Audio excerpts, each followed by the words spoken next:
I'll talk a little bit at the beginning, but if you've been to the refocusing sessions before, you know that this is really a group discussion, so be ready. And you can do that either speaking through the mic or chatting. We've already had our first cat appearance, so we're good to go. Yes. We can officially be Zooming.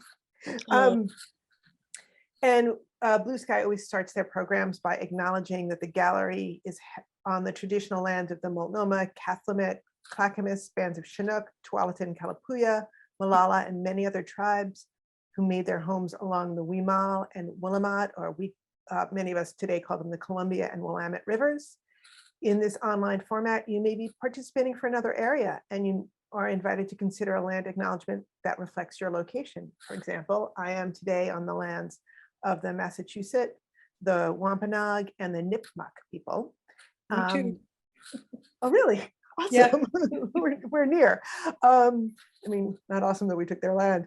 And we also acknowledge in online sessions that the very technology we rely on for these programs is inequitably distributed and not equally accessible.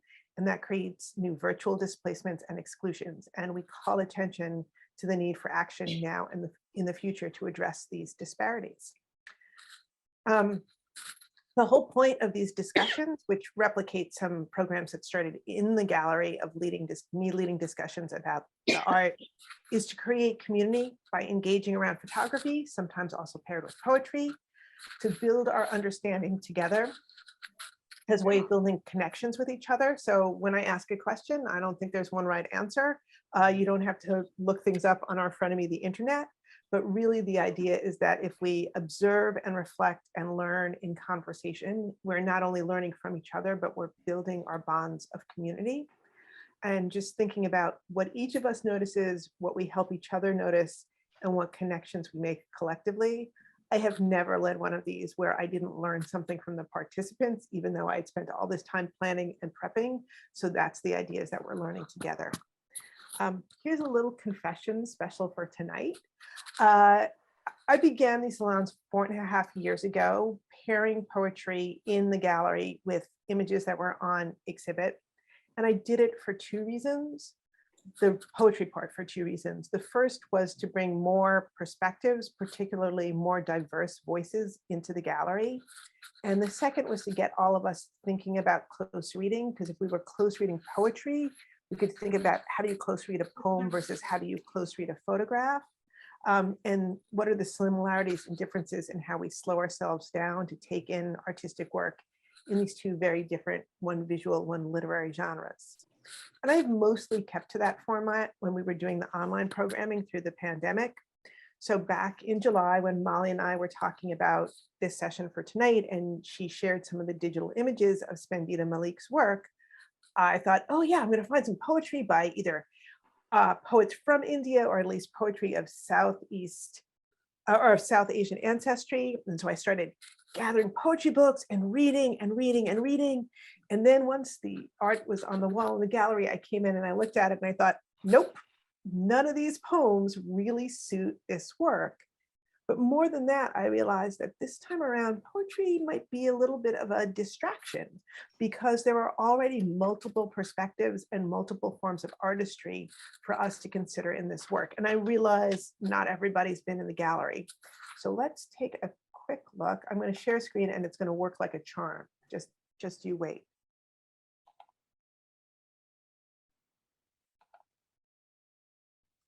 Okay. I'm going to go up here. Stitched together. Embroidery right. by women of Punjab and Rajasthan. Yes, if you looked at the program announcement, there was one more area. And then as I was putting the slides together, I realized the work of the women from Uttar Pradesh is gorgeous, but it was more than we could get to in one night. So now I have to figure out how to make my slides advance. Okay, so if you have not been in the gallery, the work that is in there, Spandita Malik is from India, and during her studies of photography, which she was undertaking in the United States, she began this project for which she photographs women in 3 areas of India known for different embroidery techniques. The women all in these photographs work from their homes, and they're using embroidery to gain financial independence. So for some of these women, home might be a site where they are subject to violence, or other forms of control by husbands or other male family members. For some of these women, home might be a refuge from sexualized or gendered violence that occurs outside the home. Sometimes home is paradoxically both of those things. And so home is also a site of labor for pay, labor that might give some of these women financial options they would not otherwise have. So home is really complicated. And when I came in, this is one of the walls in the gallery right now, I realized that these images reminded me of Abuelas, an exhibit by Cynthia Santos Briones, which was displayed at Blue Sky in June 2018. And I led an in-gallery discussion of the work then. And it was also something we returned to for our very first online pandemic session. Me a paper towel. Molly, you may want to mute folks when we're not speaking. Don't mute me though, so cute.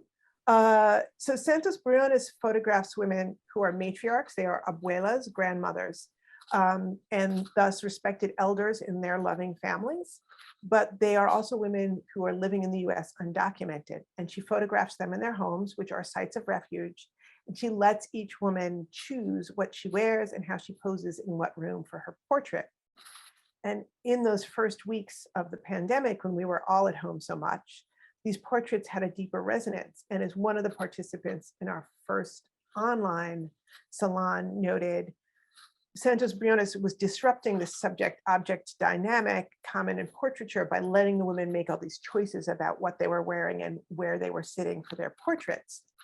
And when I went back to the slides from that first salon, one of the things that surprised me was how much embroidery Anarina Moran, so the woman on the right, chose to surround herself with when she was having her portrait taken. And also that the woman on the left, Gisela Bravo Martinez, after 2 decades of working in factories and groceries in New York, she's still identified as a professional seamstress. So I just wanted to like put that out there to think about how across cultures and continents, the work women do with needles are acts of self-definition. So let's see what that means in Spandita Malik's work. So this is one of the images that is up in the gallery. Normally during the online salons, I show the lovely pictures that the artist has provided, and instead you're getting all of the pictures I took with my iPhone for reasons that will become obvious. But take a moment with this image. Kirana Devi is the person in the photograph, and just think about your responses to this work. Now, when Spandita Malik takes these pictures, she transfers them onto the fabric that is used for embroidery in the region that the woman is from, and then gives the image back to the woman to embroider. And she said that she was doing this because she was concerned when she was taking their portraits that she was falling into a colonizing tradition of photography, a troubling way of presenting an ethnic other, and particularly of using the photograph to document the advanced or abundant culture of the photographer, and the viewer of the images contrasted with the poverty, financial or otherwise, that implicitly was associated with the subject. And she wanted to change this dynamic. So she gives the women being photographed a chance to add whatever embellishments each of them chooses to their portraits. So take a moment and just think about what strikes you about this image. And I'm going to see if I can make my machine show me the chat once I'm sharing the screen. Yeah.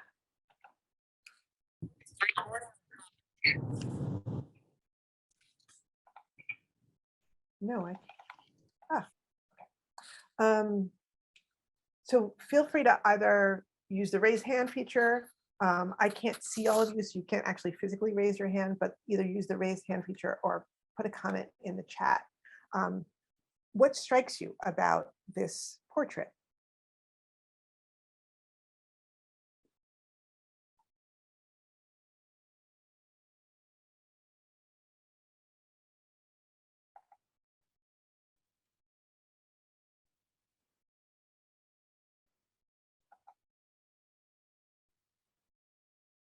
I think Molly, you'll have to be on the lookout for raised hands. Yes. Okay, Chuck has his hand raised. Please, Chuck. Hey, so the room that she's in, except for the bed, sofa. I'm not sure what that object, that piece of furniture is used in the house, whether that's a living room or whether it's some sort of bedroom or both. The sparseness of the room contrasting with the furniture and her bright colors, and then the threads of what appears to be embroidered on the fabric, sort of filling in all that sparseness and becoming sort of part of her because it's the same, or emanating from her as it's the same color. What do you mean by the same color? The threads are white and pink and red, and so they sort of match the clothes that she's wearing and the piece of fabric that she's got in her lap.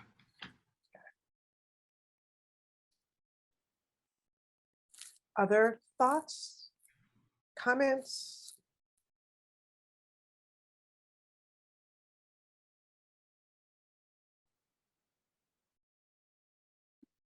Well, I would say that, yeah, sort of speaking further to what Chuck was saying about the embroidery that seems to sort of, provide this sort of protective shelter around her, the way that she chose to very closely frame the image itself, which might be different in some of the other pieces, but almost as a protection around the bed and her body. And she looks very small with this almost overbearing but beautiful framing around her.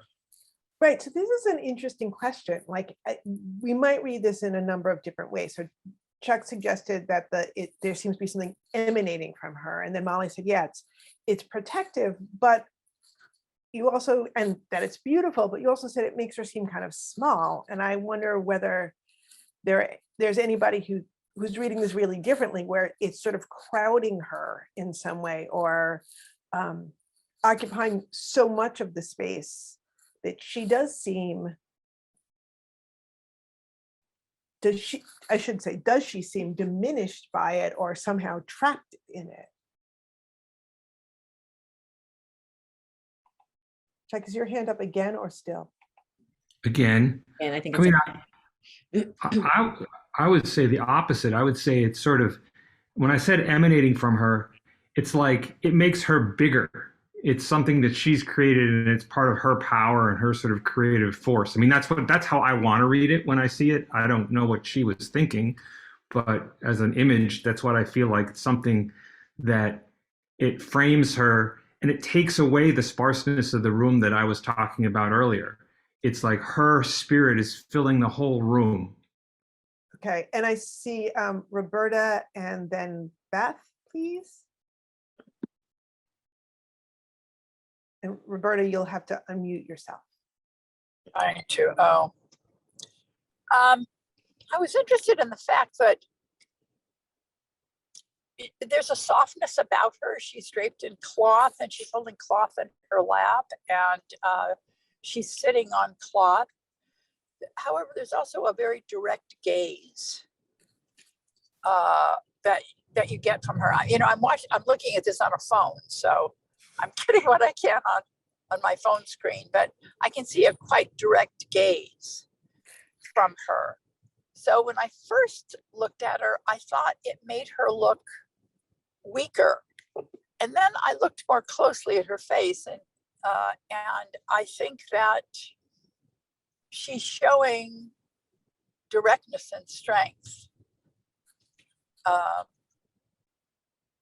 And it's interesting because she does seem overwhelmed because the stitches, which we know are small, are much bigger than she is. So I'm interested in the difference in proportion between the stitch work and her. That is really interesting to think about, the proportionality when you're doing very close work, but it's a portrait of this size, right? That the stitches, a small stitch is a huge fraction of her body in the setting.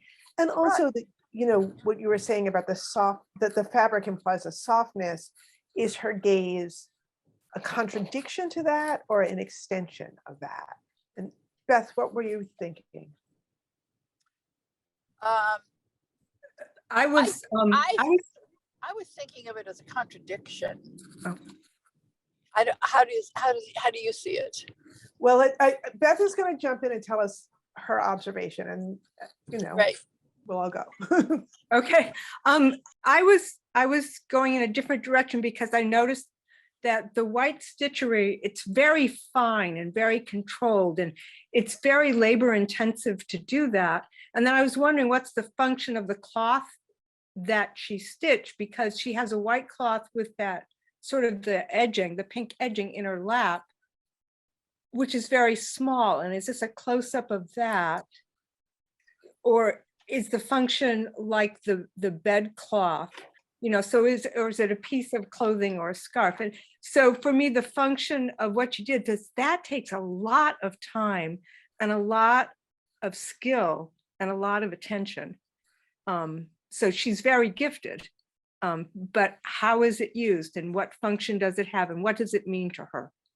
And this is one of the places where there's a real disadvantage in the fact that we can't all be in the gallery, because you can put I always use the word snout, one can put one snout very close to the stitching in the gallery and see it, but I'm going to simulate that, yet also direct your gaze by moving the slides forward a bit, just giving you some, these are just, again, my lousy iPhone photos taken sort of closer in to really look at the stitching. Wow.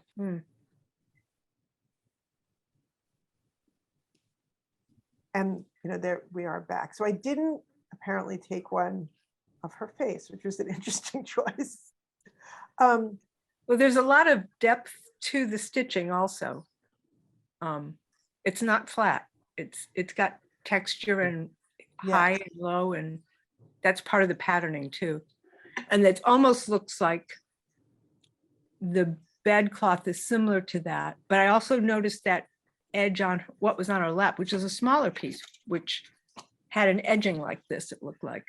Right. Certainly, as Chuck mentioned, the colors at least seem to be the same. So she's drawing this connection between the border of the piece that she's working and in the portrait and the portrait itself. And this style of embroidery, pulkari, which I'm sure I'm probably not pronouncing correctly, I have no idea how to pronounce it, I should say, is done on the other side of the cloth. So this is kind of a coarse cotton cloth that is used in this region.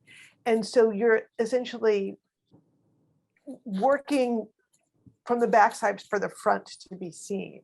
And were we working with poetry, I could say a lot, because I know a lot about how to read poetry. I don't really know how to read embroidery. I'm not much of a seamstress myself. But are there other thoughts that people have just about how do we read embroidery?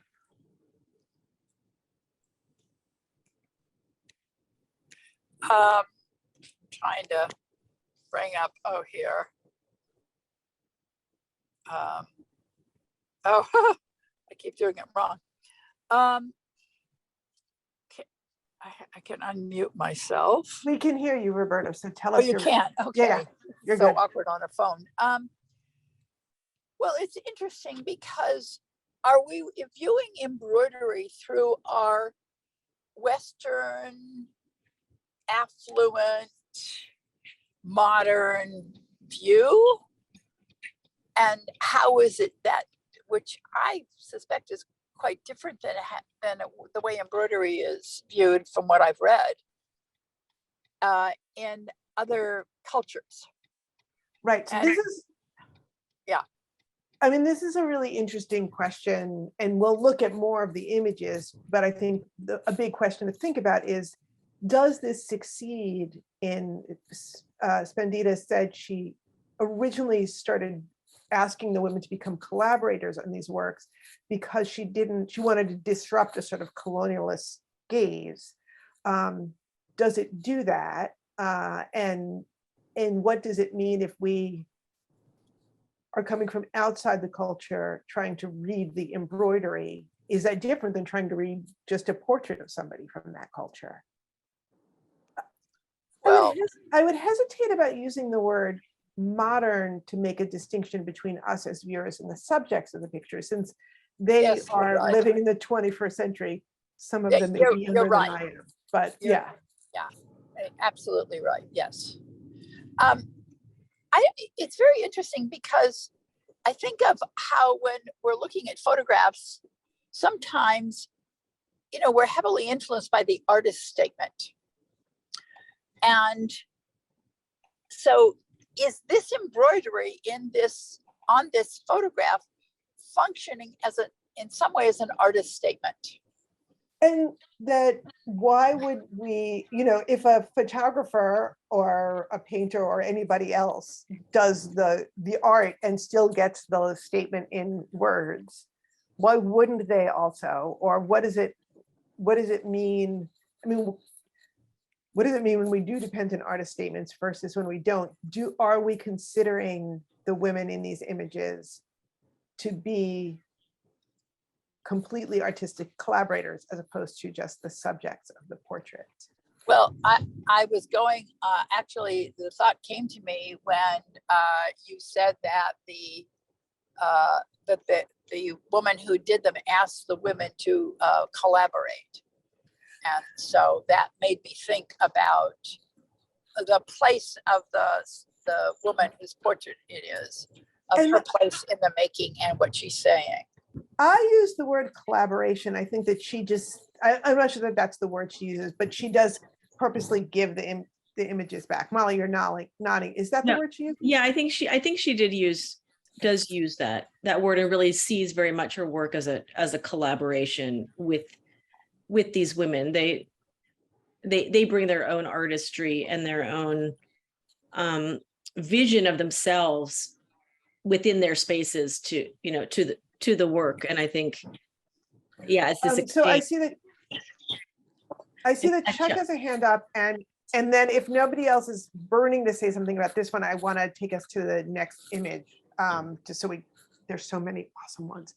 But Chuck, do you have a final thought you wanted to share on this one? Yeah, it's just that I don't think we've talked about this, but it looks like she's not in the center of the picture, and just her right side or her left side to our right is sort of in the center, and just to her left, as far front as she is this box, which I'm wondering whether it contains sort of sewing tools. It's very prominent, and it's there for we're meant to see it, right? It's a contrasting color. You have another picture, one of the ones that was a close-up of the embroidery in the corner. One more, there you go. So look at that. And I'm wondering what that is, and whether the embroiderer is giving us a clue as to her craft, and sort of making it not just about the ornamentation, but about the labor put into the piece itself. I don't know, just a thought.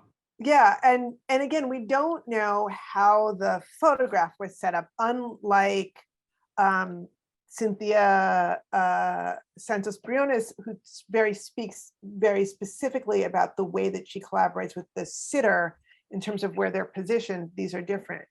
And so I want to move on to another image, just so we have a little more comparison of how other of the subjects approached these.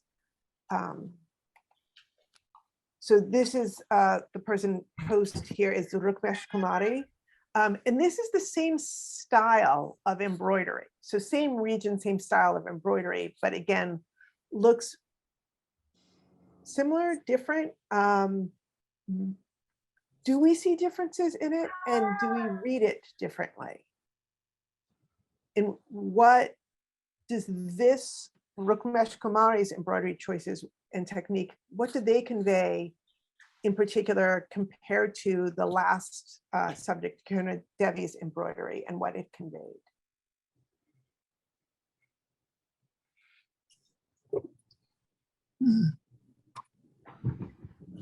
Roberta, I can't tell if your hand is newly up or up from before. It's up from before. Okay. Well, and Beth had put a comment in the chat about who decided to use the embroidered work as a framing device, the woman or the photographer, if it's stitched from the backside. And again, it is stitched from the backside because that is the style that the women in this region would use, whatever they were embroidering. Is she framed from the backside from her perspective as a worker, looking through it, putting it out for display? Oh, that's really interesting that the side that she works is different than the side on which she appears because of the nature of this style of embroidery. I hadn't thought about that. And part of the reason I waited, Beth, to read that comment until we got to this picture is because I think that question of the framing device might be interesting to think about comparing this image to the last one. So what strikes folks about this one? Is it similar, different to the previous one? Beth, did you want to jump in? Sure. So this woman seems to be happy to let us into her life as a person who does embroidery, but we see a lot of the room around her and it's not covered up. And she looks confident, and yet she has the tools of her trade in front of her and some of the examples of really fine, colorful work. So this seems to be I get more of a sense of this woman and her confidence and her skills again, but her confidence and her willingness to let us into her house. So I want to push a little bit on what about the portrait, and is it in the photograph, in the embroidery, or in the combo platter, makes you feel like there's more confidence or more maybe openness or intimacy in this portrait than the previous one?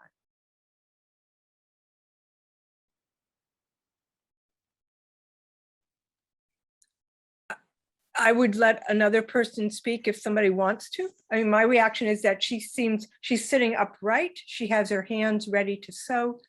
And we see a lot of the background. We see her room. She's allowed us into her workspace. The other one framed the workspace out, so we really couldn't see back into her life. We only saw the work. So I'm going to click to go back, and instead it's going to go forward. Right. So this person has sort of blocked off their space, you're saying, and also even the pose. And again, we don't know very much about how each subject came to be in the physical pose, but this person is, she's got her hands sort of closed off in front of her, and her knees seem to be bent so that I'm guessing one leg is in front of her, but I might be misreading that. But she's much more covered up, as is the space that she's in. When we move forward, the hands are open. We can see one leg in the blue and the other leg covered with the pinkish, I think, cloth, and that the space is more on view to us. It looks like Blue Sky staff would like to jump in with some observation. Yeah, I just wanted to make the comment that the embroidery to me acts as the portrait, as that layer of what the portrait's meaning. The depth of meaning is inherent in the embroidery because the subject that we're looking at created that embroidery. It's a direct reflection or portrait of themselves.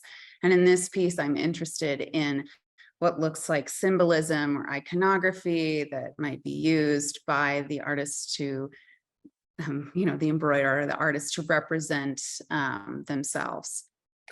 I like the way you sort of caught yourself like, well, right, this person's the artist, I mean, they're both the artists, right? Spandita is the artist, as is Rukmesh Kumari.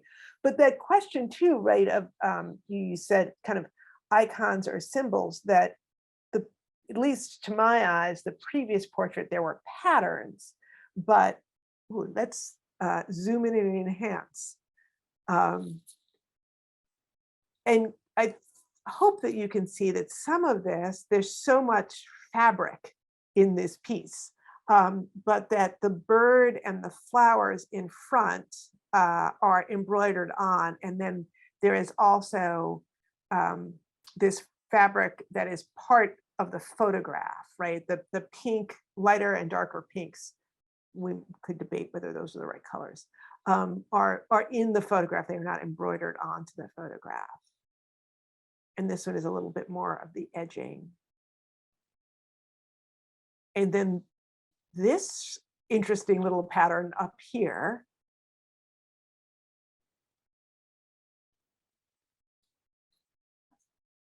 do you notice anything after my kind of zoomed in things that, does it make you see some other things in the picture? And Beth, is your hand newly up or lingeringly up? Okay, Chuck, your hand's newly up. Tell us what you think. Well, she's outside.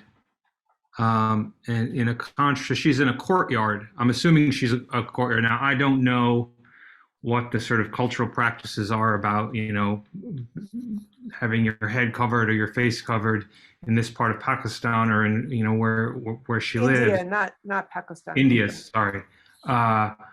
But this looks still like a family space, but it's outside, so it's less private, or I'm assuming it's less private. I'm making assumptions. But it looks like the fabric or the embroidery on the left side of the picture sort of covers what looks like it might be the door to the interior. I'm going to click, it always goes ahead. Hard to tell.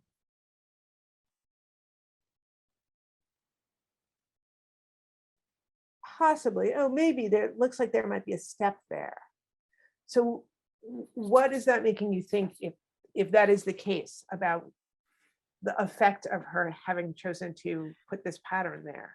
It's more, well, maybe, I don't know, maybe it's just that she didn't like how dark it was. You know, we don't know what she was thinking when she was, you know, when she was doing it. But that this is a more sort of a public, maybe to she looks like she's receiving a guest. And, you know, we only have 2 images that we've looked at. And in the previous image, it looks like a private picture of someone in their own space, right? This has a more intimacy, and this is intimate, but it's more welcome to my colorful courtyard. So it has a different feeling in terms of the facial expression and the sort of sense of how we are received as the viewer into the image. So that's so interesting because you're sort of echoing some of the emotional response that Beth was talking about before, but pointing to different details, also welcoming, but less about her posture, and maybe a little bit, and that she hasn't blocked out the space, but more about the fact that it is an outdoor space. We don't know whether this is a shared courtyard or a courtyard just within one home, but it definitely seems to be outdoor space. We can see some sun and shadow that's giving us that clue. And that it is interesting that this one little pattern is sort of, there's something that she is covering up there. And also the idea that she's invited out the birds and put out the flowers for us to see. Other thoughts on this one before we jump to the next image?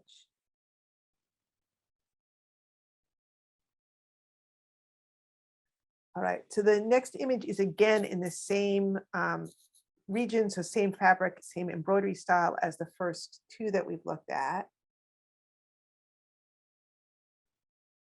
So here's the overall image. And now I'm gonna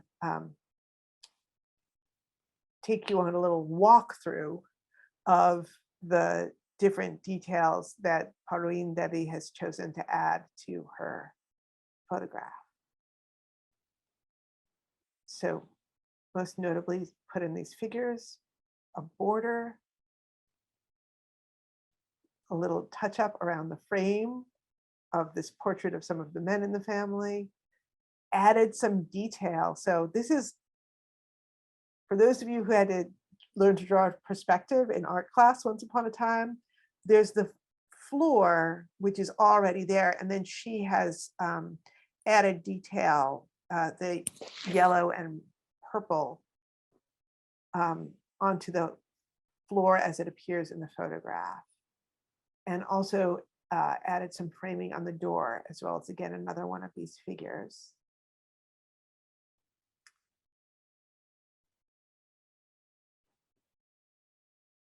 What is the effect for you as a viewer of the kind of embroidery that Parveen Devi has brought to this image?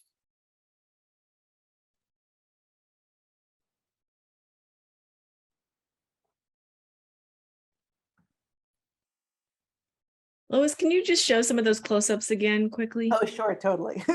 Sorry.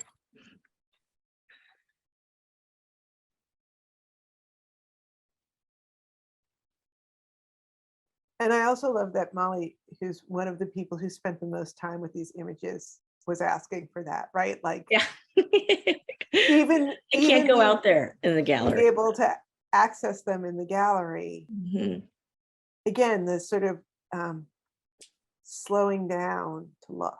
Well, and they are so rich. I mean, there's so much to look at when you do see them in person, and even here, there's so much you want to just see all of these little pieces that make up the whole. So, And I will, again, this is the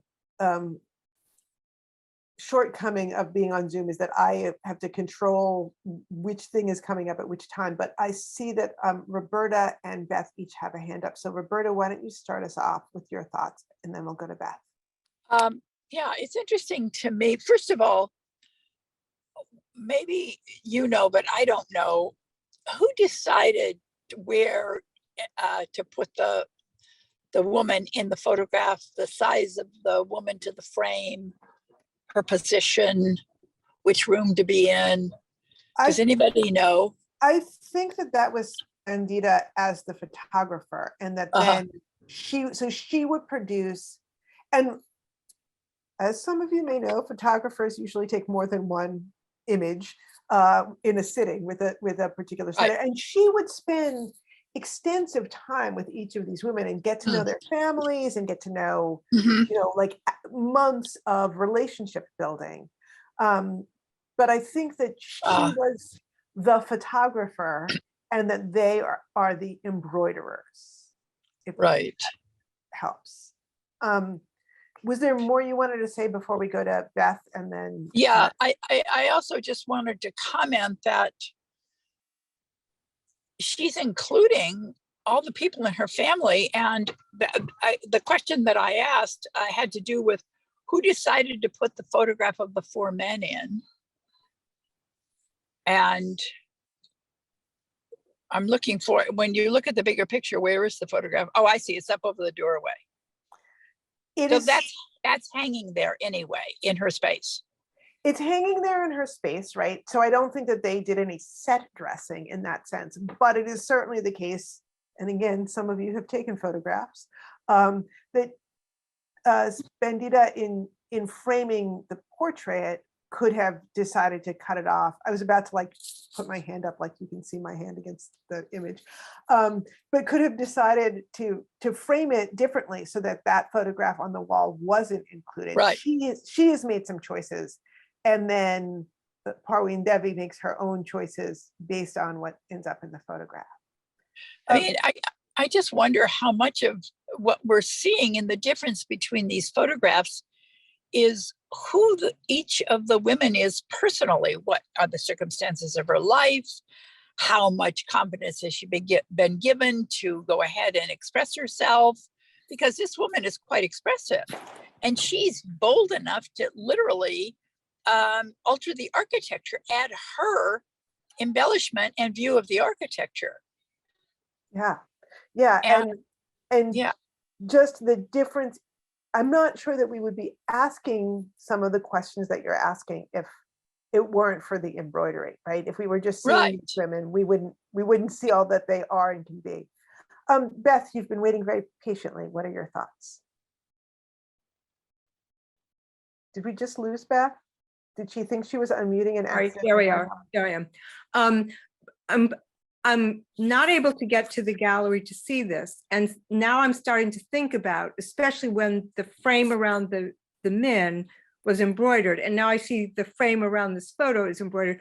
Like, was the photograph printed on fabric so it could then be embroidered, or was there embroidery done Yes. on small pieces and then attached, or? No,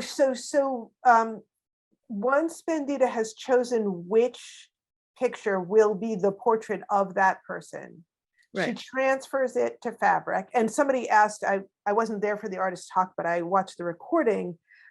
They said, oh, so you had to learn how to transfer onto different kinds of fabric, because the fabric that they use in this region is not the same as the fabric that they use in some of the other regions. So she has to learn this technique of photo transfer onto fabric and then adapt it for each photograph. And sometimes the photographs look kind of crummy. And I think that that's also part of the point too, that something is lost in the transfer. And then she hands it over to the woman to embroider as the particular subject. Okay, so that makes sense. And both the quality of the fabric makes sense, because this is a very different quality than definitely the first one and somewhat the second one, because it didn't have as much embroidery. This one, like these smaller figures look like she embroidered feminine figures, similar in style of dress, to my way of thinking. And very fine. This is a finer quality of stitching, and I would guess a more sheer fabric.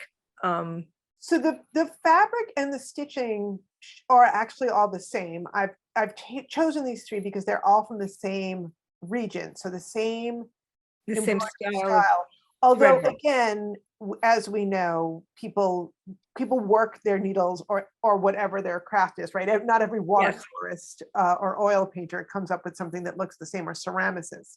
But you're right. I felt like this looked a little bit like they were her backup singers, right? Yeah. They're all wearing matching outfits that coordinate with, but are different from her own outfit.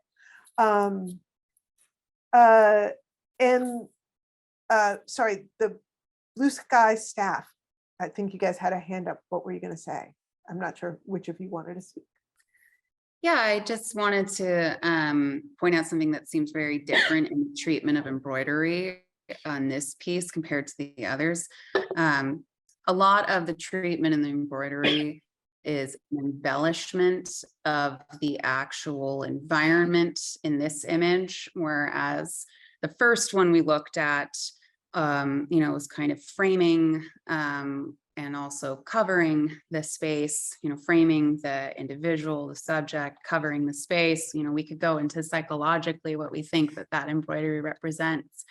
But then in the second image that we looked at, the embroidery is sort of this embellishment of the make-believe, because it's not necessarily existing within that space. And then this third image is, again, an embroidery of existing architecture within the image and what she's choosing to highlight. And then we have these, non-existent figures, these kind of this entourage with her. Right, Yeah, this so image. like this. Yeah. Oh, sorry, excuse me. Also, just want to add on to that. I almost feel like this image, this embroidered figures actually trying to fit into the image, fit into the environment.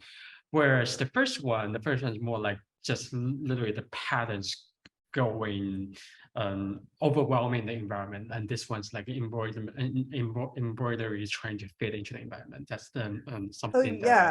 Right. So the first image, you were saying that the embroidery is sort of it's adding to the environment, and this one is sort of highlighting elements of the environment, and as well as creating these other figures to go in there. And I would say too, more fitting in with what Justine was saying, I will now confess that I spent time in the gallery, I took all these pictures, I decided which images to use in this PowerPoint. I put the PowerPoint together. I kept looking at the PowerPoint, and only since we've been speaking did I notice the pink on this curtain. Like all these times I've noticed the purple and the yellow on the floor, but I didn't notice that she had also stitched detail onto the curtain in that arched doorway. Like I had just missed that over and over again. And I think that that fits with what Justine was saying about sort of underscoring the environment or drawing our attention to highlighting elements of the environment. Roberta, did you want to add something? No, I just think I think this last one is very interesting, and the differences between them are really interesting. And I didn't hear the artist talk, but I definitely, and I haven't seen the work either, I have to admit, I definitely will come and see the work and listen to the artist talk, because I am very interested in how they work together and how the decisions were made. And clearly the photographer chose the shot, for one thing. I'm interested in all of it and the way the different women handled it.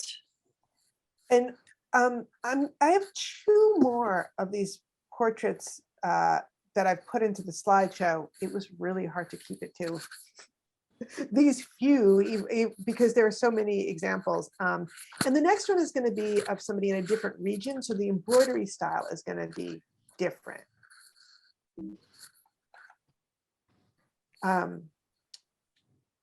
This is, and the fabric itself is different as well.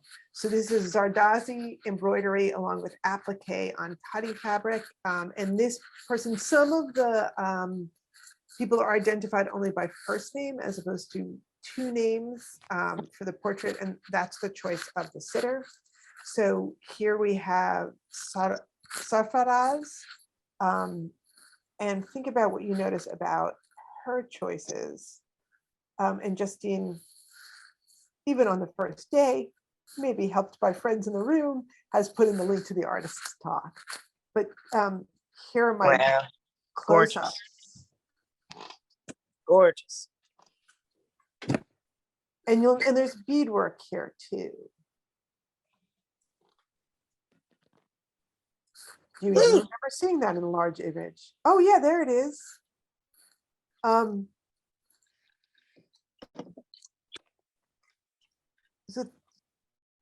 again, think about this both as a collaboration on its own, but also how it compares to some of the other images we've been looking at.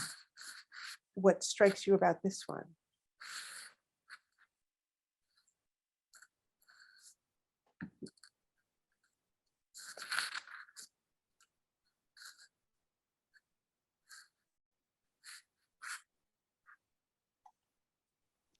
I started to say that it seems less domestic, which is a strange thing to say if you look at it, because it's got, you know, a bowl of flowers, and it's got the framing of the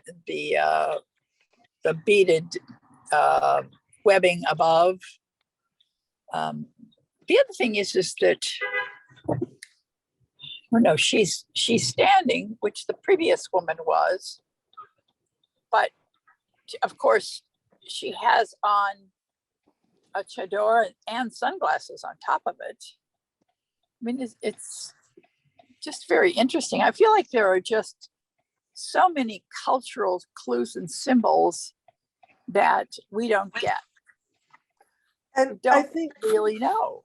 Right. I think that what she's wearing, maybe not the sunglasses, but what she's wearing reflects a religious and or cultural way of clothing oneself.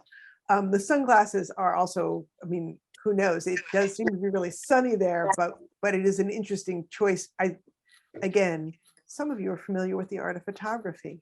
I think that when we see somebody wearing sunglasses in a photograph, we feel like those sunglasses mean an extra something, because we are usually expecting to see somebody's eyes when they're photographed. I also am realizing that in my zoom in and enhance, captured this close-up of these flowers. And notice she's embroidered a table, right? Her flowers aren't just kind of sitting there. But not, there's another set of flowers that I just must not have photographed when I was in there. A class came through and I like tried to hurry into the other room to give them space. But you see that she's put flowers, she's framed herself with flowers on both sides. Other folks have responses to this one? Beth? This one strikes me as, in terms of like, they're all 3D because the stitchery makes that other dimension, but this one has like has a pair of curtains and a big fluffy tassel, and even the flowers are thicker. So she seems to be more of an artist in her embroidery stitching, as well as creating netting, and she's giving us more depth in this photograph than the others that seem to just be embellishing the color that was in the detail on the photograph. She's adding things. Right. So, and again, this is how the artist has defined it, but she adds applique as well as embroidery in her discussion of the materials here. And it's certainly true that we see the knotting of the thread. She's made tassels out of the thread. So in that sense, a third dimension, but also it's like a shadow box almost, right? She's created a shadow box because the two-dimensionality of the photo, which is already a little bit messed with because it's on cloth and the cloth doesn't hang, the cloth has not been stretched the way a canvas would, right? So the cloth is already a little bit wavy, but she puts this thing, obviously it's just on the surface of the photograph, but to our eyes, it feels from the magic of perspective that it's in front of the woman, giving us this kind of, as you said, 3-dimension depth. And then I added kind of a shadow box feel. Chuck, you've got a hand up. What are you thinking?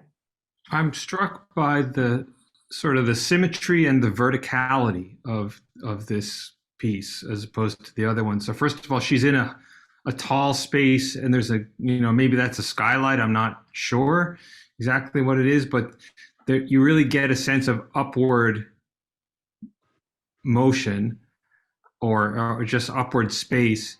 And she's in the center, left to right. And there are these sort of very strong lines. There's the tassel, there's that very mysterious star. I'm not sure what that is. It's just like a decoration, but is that is it a star? Is it a snowflake? It's got all, it's a lot of those little mirrors that are at the center of each of those circles. I'm not sure. And then beads also. Yeah, right? Yeah, that's like this is the most, it's intricate to the in a way, the flowers are too, but it's really interesting. Right, and Roberta's asked in the chat, is it a mandala? I don't know, but there are all these things it conjures up. I mean, it might also conjure up disco ball to you, but I think that's probably not what it was, what the embroiderer was thinking when she was making the piece. I think that this is also the first one that we've looked at, and I don't know how many of them are in the gallery where it actually is more of a vertical, what we call portrait rather than landscape in terms of is it more this way or is it more that way? And I don't remember how many of them in the gallery are more oriented that way. I'm seeing some other hands up. I don't know, Roberta, if your hand is up anew, and I see also Beth's hand up. Yes, it is. I was just gonna make the comment and thinking about the sunglasses. Because of her religion, a direct eye contact may not be comfortable for her, and that may be the source of her wearing sunglasses. Right, and one of the things is that we don't know that, or is this just a choice? Right. Is she wearing sunglasses? Is she for sure wearing sunglasses? Yes. Or would that just be shadow? No, I think she's wearing sunglasses. Well, I don't, I think so. You know what? Maybe it's shadow. It might actually be like, But as how you were could it- saying that, I was That's so thinking odd. that, right, but look at, those might be her eyes. Our friends in the gallery could go run and take a peek and see if they can tell more than we I mean, can. that's interesting. Yeah. Oh, how sneaky, how sneaky. I mean, of our own eyes to fool us about hers. Beth, what did you want to add? Yes, that out of all the women here, she is like the most covered up, I'm sure culturally, but she is most covered up. Her eyes look like they're shaded by sunglasses or polarized lenses. And yet, because of all of the outstanding boldness of the embroidery and the stitchery and the netting and the thickness of the creation of the flowers, the way they were done, the different stitches, she seems to have the most confidence out of everybody. And she's even holding embroidered, grains and flowers in her hands. I mean, she added that. And it just seems like I sense a far more confident woman who we don't see as much of. I feel like this is also the portrait in which she is the most framed, not just by the photographer, although it's true, right? I think it was Chuck who commented with the first image we saw that the person is sitting off slightly to the side, not at the center of the photo, or we don't see the portrait of other people in the family. But look at the way that she has moved our eye around this piece, that on the one hand, the blue threads sort of point upward in an upward arch, but then the double tassel pushes our eye back down. And she does have this shining, we'll call it the mandala disco ball, over her head. But all of that just draws attention to how centered she is. Oh, and the word from those in the gallery is that she's not wearing sunglasses. That is a shadow. And yet it was easy for us all to miss it. And the fact that the staff did immediately say, oh no, it's definitely a shadow, or oh no, it's definitely sunglasses, but instead said, oh, we're gonna go look, means that it is a challenge to tell. Now, certainly the photographer in taking the portrait saw that the way that she was standing, her eyes would be in shadow, which is different then, but an interesting thing to think about in terms of how much we talked about eye contact with some of the other portraits. Yes.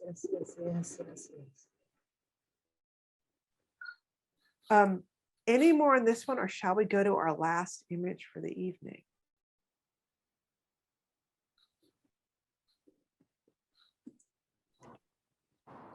Let's go to the last image. All right, gang, ready? So the next image is from, oh, I almost knocked my whole computer over, and then it would be a different game. Same region, and so the same embroidery style, again using applique, but see what you think about comparisons here. So that's the image overall. Take a moment with it, and then I'll do my little zoom in.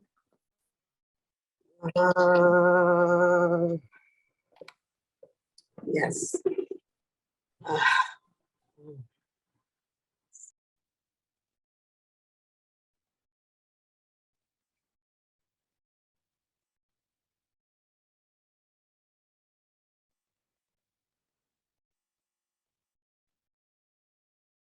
All right.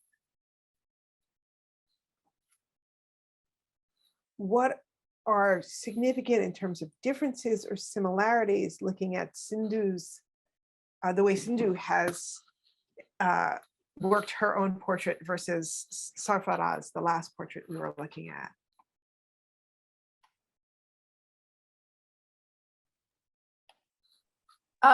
That last statement, Lois, I didn't understand exactly what you meant.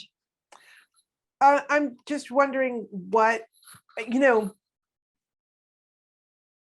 these are similar styles of embroidery, similar ways of working the image, but what do we think about, what would you say you want to talk about similarities between this portrait?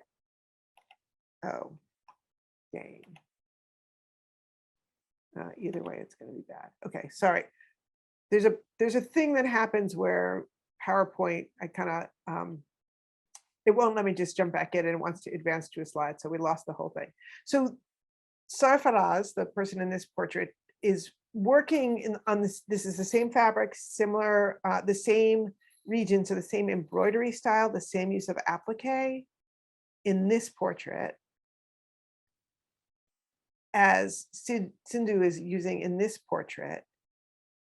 What strikes you? I mean, would you comment on things that are similar or are contrasting from one of these to the other?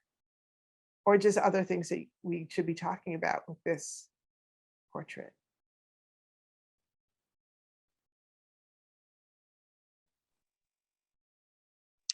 So the scarf around her head, that's on top of the photograph, right? With beads on it. Yeah. Yes. She has applicated. Now, if you look, I think you can see it here. She's wearing a scarf in the photograph.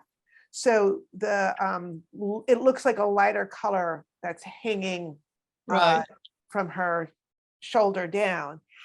And I think that that is wrapped around her head in the photograph.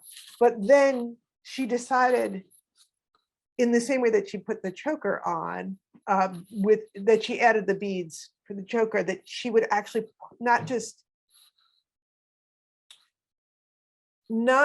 add the stitchery onto the photograph, but add the fabric and then bead the fabric to mimic the photograph.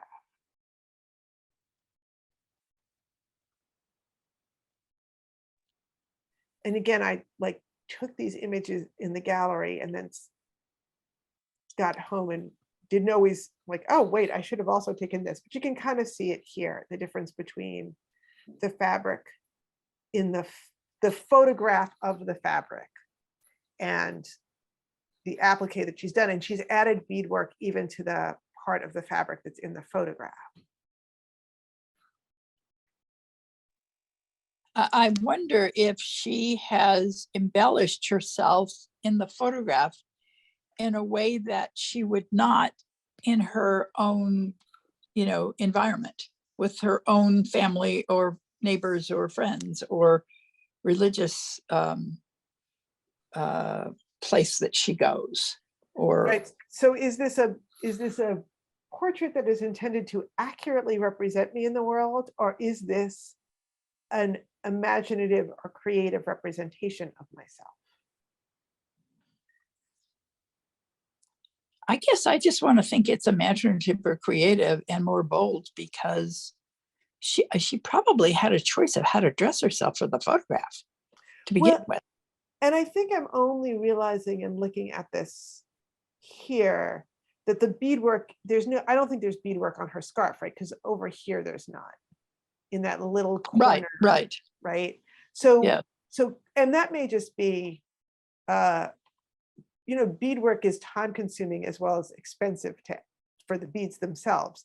And you probably need fewer beads to just do the part that's in the photograph than you might the whole scarf.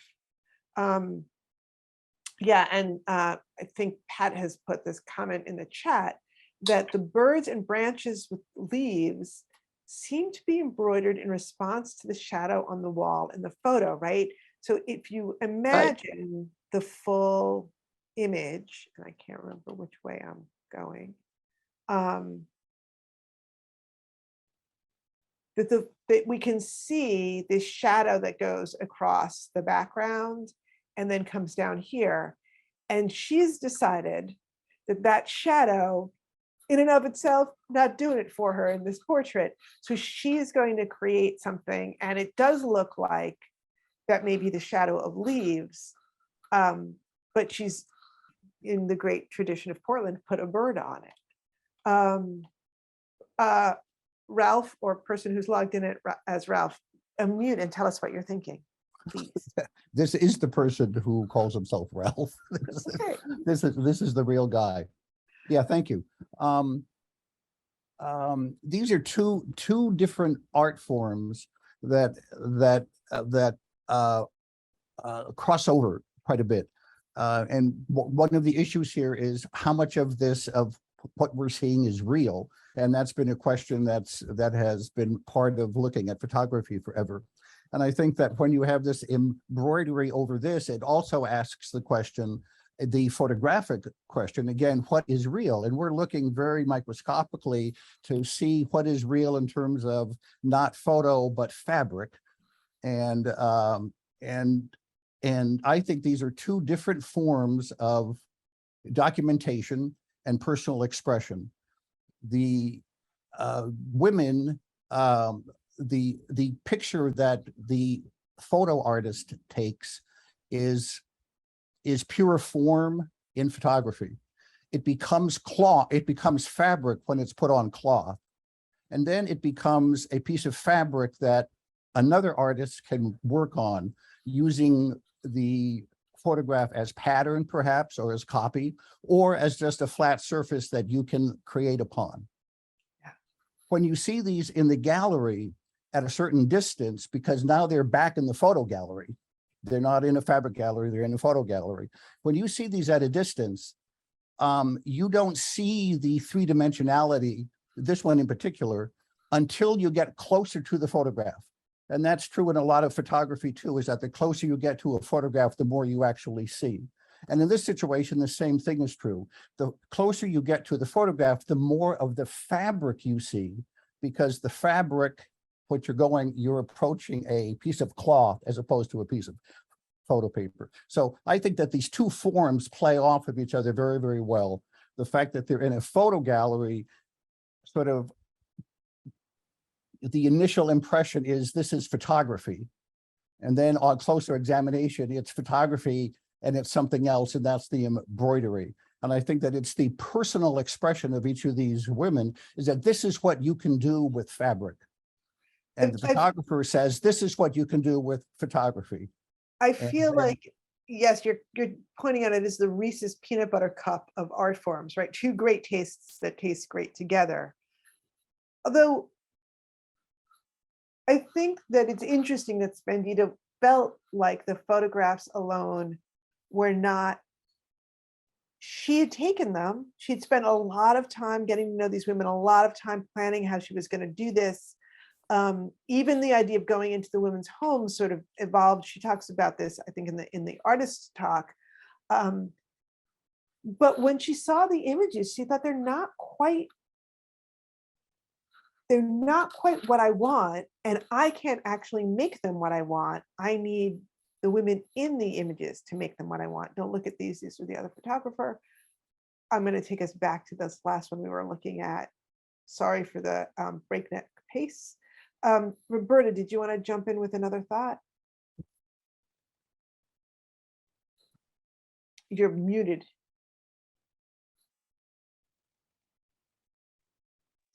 Yes, I do. A number of things. First of all, what you're just saying about her saying these images aren't quite going where I had hoped, and then including the women changed it, makes me very much think of Jim Lomason's taking pictures of the objects that Iraqi immigrants brought, and the pictures of the objects just didn't do it for him. And he handed them back and had people write on them, which made them so powerful. For folks who don't know it, these are images that were, or works that were up in Blue Sky, right? A while back. Yeah, and I don't know if there's something up in the Oregon Historical Society now that he's done with Roberta Wong, and I'm not sure whether any of those are there or not. I know it's in the same theme of Who's an American? So I can't speak to that, but his images are online, and I could, somebody can put in the chat the spelling of his name. It's with 2 S's. So that's one thought. And then I'm embarrassed to say that I just read I went on the Blue Sky. I just got back into the house and out of the car, and I went on the Blue Sky Gallery website and read who these women are and why the photographer went in to visit them. And to me, that changes how I'm looking at these women and how they're representing themselves. And I think there's a lot of power behind their situations that is coming through in these images. like this woman who's decorated herself in a way that, based upon the statement at the exhibit, it would be possible, certainly, that she could not do that or see herself that way or present herself that way in a previous position where she was enduring some kind of domestic violence or difficult reality. And I think that the situations of the individuals may vary. And as I said at the beginning, the domestic space may be a site of power and control enacted upon these women. They may have even violent male family members, but it may also be a space of safety from gendered or sexualized violence that happens in the public realm. So it's tricky to think about what assumptions we're bringing or what curiosities we have, and like, Yes. What questions you want somebody to ask if they come into your house. It does, one of the overarching questions, there are a few on my mind, is now that we've seen all of the images, at least that I'll be sharing tonight, is like, so some of these are personal styles, some of them are cultural or ethnic or regional styles, just in terms of the sewing itself. What's the relationship between art and craft here? Does this process of collaboration do what Spandita Malik said she was setting out to do, which is to decolonize her position as a photographer or our position as viewers? And I was also just really struck as I looked at these images, and I took many more, and there are more in the gallery than we're looking at, but we think about the sheltered domestic realm as this smaller space set off from the world. And then you think about the intricacies of stitching, which we see maybe less in this image because this is less about the stitching than some of the earlier pieces we were looking at. I guess we see some of the stitching there, but the sort of intricacy of stitching versus the immensity and diversity of India. And I couldn't even get through like all three of the region/embroidery styles that are in the gallery, because I just wanted us to zoom in to use some close reading time of the images that we have. So there's a whole other regional style that we're not looking at that you could see in the gallery.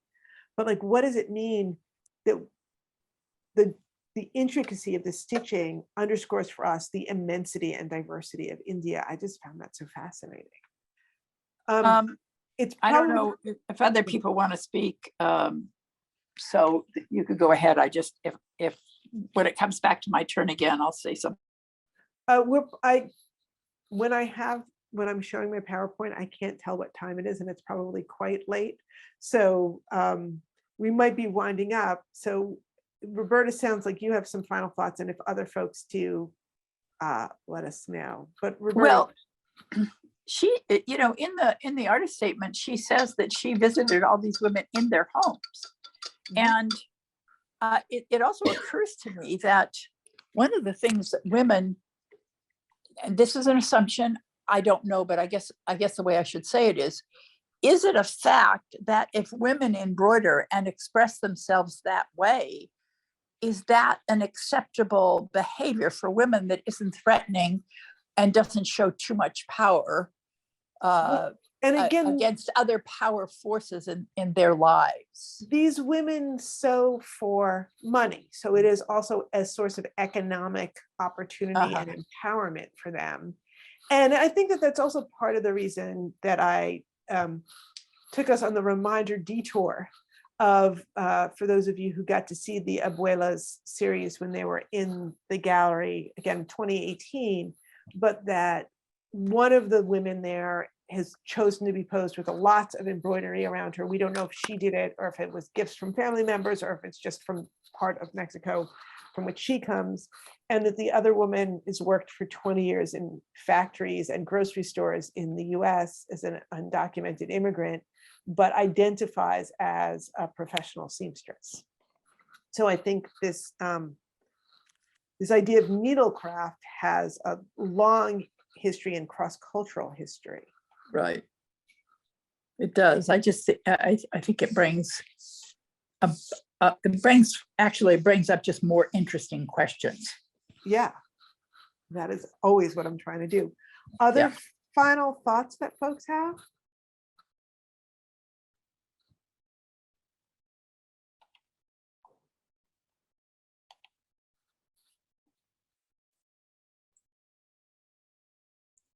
Such a quiet group.